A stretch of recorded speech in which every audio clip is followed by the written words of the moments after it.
Well, yeah, it's actually one of my favorite phrases at the moment because I've done a couple of talks recently to different students, either on MBA courses or students that are at school or even at university. And the thing that I get quite a lot, so it's really looking at it from the inverse perspective or reverse perspective. I get it a lot where people will just say to me, Daniel, I love football.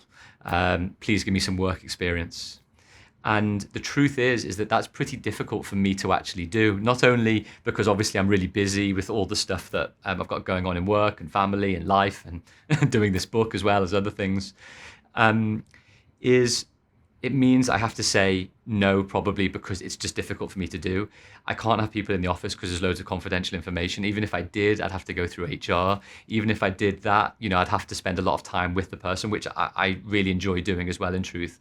So what I mean is there's loads and loads and loads of very straightforward roadblocks which stop me or a lot of people being able to do the thing, which would be really nice to be able to do, which is offer lots of people lots of time and lots of help and guidance. In part, this is the reason why the book hopefully would be useful, because that helps in some way. But what I try to explain in terms of how to best get to yes is to actually flip the conversation around, which is part of again, one of the bits of the ethos of the book, which is to, instead of when someone is sending an email out or is trying to get in contact with a person, not think about them, but to think about the recipient of the email. What can that person do for the other?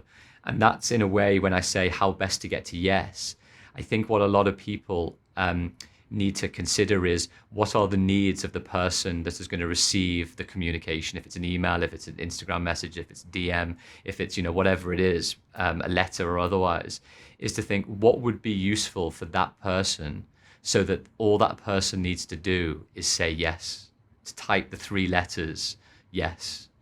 And the way I think that is achieved is, I talk about it in the book quite a bit, is, well, what's useful for me? Is it useful for me to know what's going on with the latest UEFA report, so you can summarize it in 500 words? Is it useful, for example, to summarize a recent case?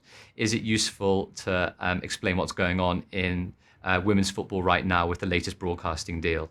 All of these things, and I'm starting to see it filter through to me actually, where people are actually saying, which is great, is like, I don't want anything from you, Daniel. All I want you to say is yes. And I would ask, well, can I write this report or can I do this? And it's great, because I think once you flip that idea, that mindset, that mentality, and say, what can I do for you? And all the other person has to do yes. You just have to spark the relationship. You just need to start it. You don't need to become best friends inside 5-10 minutes. You just need to be able to begin to show the value that you can provide to the other person. And then in time, actually you actually said a really great thing. You can never look beyond the corner, around the corner. You never know what's outside of your line of sight. And that's the thing I love, which is great. Opportunities multiply as they are seized is a great quote that I use quite a lot. And I really like that saying.